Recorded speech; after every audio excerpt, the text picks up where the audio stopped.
সব হাসিতেই সুখ থাকে না, এটা আমি সেদিনই বুঝেছি যেদিন আমি হাসি দিয়ে দুঃখ লুকাতে চেয়েছিলাম। দুঃখ আমাকে পাগলের মতো ভালোবাসে। কেন জানো? আমি যে বোকা। সুখ খুঁজি মানুষের কাছে। যদি ভালো পেন্সিল নাই হতে পারো, কারো সুখের গল্প লিখিয়েছ, তাহলে ভালো রাবারও হতে যেও না কারো দুঃখ মোছার জন্য। কি লিখবো আর কি করবে? 2 লাইন ক্যাপশন পড়ে কি আমাকে চিনবেন? খারাপ পরিস্থিতি না মানুষকে অনেক কিছু শেখায়। একা চলতে শেখায়, একা বাঁচতে শেখায়, নিজের পায়ে দাঁড়াতে শেখায়, বাস্তবতা শেখায়। চেনা মানুষের আড়ালে অচেনা মানুষকে চিনতে শেখায়। টাকা দিয়ে বই কেনা যায়, কিন্তু বিদ্যা টাকা দিয়ে রক্ত কেনা যায়, কিন্তু জীবন দিয়ে সুন্দর মানুষ কেনা যায়। আমার মনে সেদিনই বুঝবে যেদিন তোমার জীবনে সব কিছু থাকবে, তো আমি নামক মানুষটা আর থাকবে। মানুষের সাথে মিশে কম বেশি অনেক কিছু শিখেছি, কিন্তু স্বার্থপর কিভাবে হব সেটা আজও শিখতে পারিনি। বিষ পেটে গেলে জীবন শেষ, আর যদি কানে যায় সম্পর্কটাই শেষ। সাগরে অনেক ঢেউ থাকে, কিন্তু সব ঢেউ কিনারে আসতে পারে না।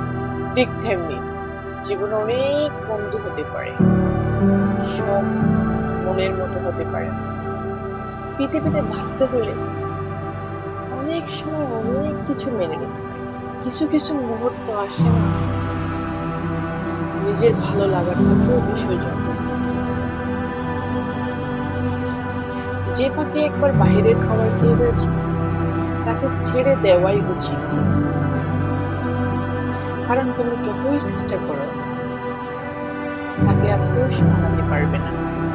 অতীতে মানুষের কাপড় ছিল খুবই নোংরা, মনটা খুব পরিষ্কার, কিন্তু বর্তমান মানুষের অবস্থা কাপড় খুব পরিষ্কার, কিন্তু মনটা এতই নোংরা।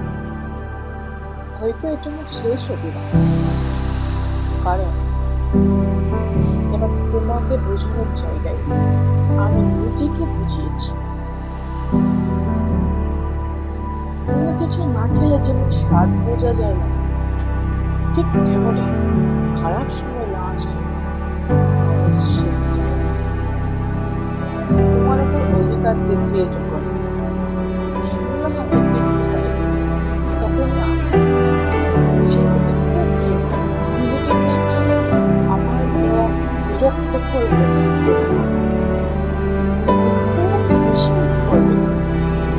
আজ মনকে জিজ্ঞেস করে দুটি পাখি বুঝতে পারবে? উত্তরে মন কি বললো জানো?